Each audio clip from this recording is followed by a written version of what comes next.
भक्ति भाव की वीडियोस देखने के लिए त्रिलोक चैनल को सब्सक्राइब करने के बाद घंटी का बटन दबाना ना भूलें। रुद्राभिषेक महादेव को प्रसन्न करने का रामबाण है। यदि सही समय पर रुद्राभिषेक किया जाए तो आप भी महादेव से मनचाहा वरदान प्राप्त कर सकते हैं।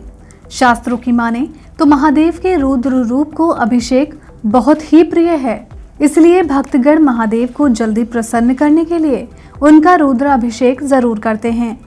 इतना ही नहीं, सावन शिवरात्रि में तो इसका महत्व और भी बढ़ जाता है। सभी देवों में महादेव ही हैं जो अपने भक्तों की पूजा से बहुत जल्दी प्रसन्न हो जाते हैं।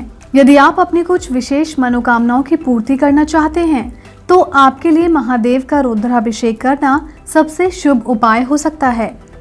आज की इस वीडियो में हम आपको रुद्राभिषेक से जुड़ी महत्वपूर्ण जानकारी के बारे में बताएंगे, इसलिए इस वीडियो को अंत तक जरूर देखें। रुद्राभिषेक की महिमा। सबसे पहले बात करते हैं कि आखिर रुद्राभिषेक इतना प्रभावशाली क्यों है। वैसे तो भोलेनाथ कैसी भी पूजा पाठ से प्रसन्न हो जाते हैं, लेकिन रुद्राभिषेक उन्हें सबसे ज्यादा प्रिय है। कहते हैं कि आप रुद्राभिषेक से महादेव को प्रसन्न करके असंभव को भी संभव करने की शक्ति पा लेते हैं। इसीलिए आप भी सही समय पर रुद्राभिषेक कीजिए और महादेव की अपार कृपा पाइए। कहते हैं रुद्र भगवान शिव का ही प्रचंड रूप हैं। भोलेनाथ की कृपा से सारे ग्रहों की बाधाओं और सारी समस्याओं का नाश हो जाता है। शिवलिंग पर मंत्रों के साथ विशेष चीजें अर्पित करना ही रुद्राभिषेक कहा जाता है। रुद्राभिषेक में शुक्ल यजुर्वेद के रुद्राष्टाध्याय के मंत्रों का पाठ किया जाता है। सावन के महीने में रुद्राभिषेक करना ज्यादा अति शुभकारी होता है। तभी तो कहते हैं कि रुद्राभिषेक करने से मनोकामनाएं जल्दी पूरी होती हैं। रुद्राभिषेक के शुभ फल क्या हैं? पहला, रुद्राभिषेक से शत्रुओं की बुरी दृष्टि समाप्त हो जाती है। दूसरा, रुद्राभिषेक करने से घर और संपत्ति की प्राप्ति होती है। तीसरा, समाज में मान सम्मान की प्राप्ति होती है। चौथा, रुद्राभिषेक करने से घर में सदैव लक्ष्मी का वास बना रहता है। पांचवा, रुद्राभिषेक करने से दुखों का अंत होता है। कब और कैसे करें शिवलिंग पर रुद्राभिषेक? आपकी जानकारी के लिए बता दें कि अलग अलग शिवलिंग और अलग अलग जगहों पर रुद्राभिषेक करने का फल भी अलग अलग ही मिलता है। तो चलिए जानते हैं कि कौन से शिवलिंग पर रुद्राभिषेक करना ज्यादा फलदायी माना जाता है। किसी भी शिव मंदिर के शिवलिंग पर रुद्राभिषेक करना बहुत उत्तम होता है। इसके अलावा आप घर में स्थापित शिवलिंग पर भी अभिषेक कर सकते हैं। शिवलिंग ना हो तो अपने अंगूठे को भी शिवलिंग मानकर उसका अभिषेक किया जा सकता है। रुद्राभिषेक घर से ज्यादा मंदिर, नदी के तट पर और सबसे ज्यादा पर्वतों पर फलदायी माना जाता है। विभिन्न वस्तुओं से अभिषेक करने का फल क्या होता है? पहला, मनोकामना के अनुसार रुद्राभिषेक में अलग अलग वस्तुओं का उपयोग होता है। ज्योतिषों का कहना है कि जिस वस्तु से रुद्राभिषेक करते हैं उससे जुड़ी मनोकामना ही पूरी होती है। तो आइए जानते हैं कि रुद्राभिषेक करने की कौन सी वस्तु से आपकी कौन सी मनोकामना पूरी होगी। पहला, शिवलिंग पर घी की धारा से अभिषेक करने से वंश बढ़ता है। यदि आप इक्षुरस से अभिषेक करेंगे तो आपके दुर्योग नष्ट होंगे और मनोकामनाएं पूरी होंगी। तीसरा, शिवलिंग पर भस्म से अभिषेक करने से मनुष्य को मुक्ति और मोक्ष की प्राप्ति होती है। चौथा, शक्कर मिले जल से अभिषेक करने से संतान प्राप्ति होती है। पांचवा, शहद से अभिषेक करने से पुरानी बीमारियां नष्ट होती हैं।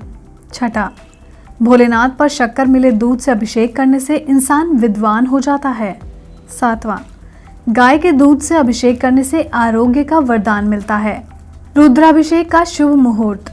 जैसा कि सभी जानते हैं कि किसी भी धार्मिक काम को करने में समय और मुहूर्त का एक खास महत्व होता है।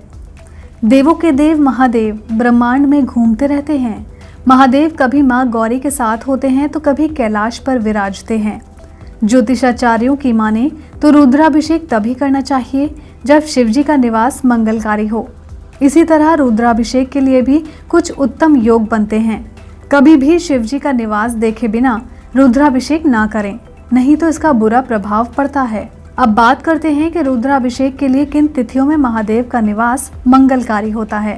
पहला, जब हर महीने के शुक्ल पक्ष की द्वितीया और नवमी को महादेव माँ गौरी के साथ रहते हैं।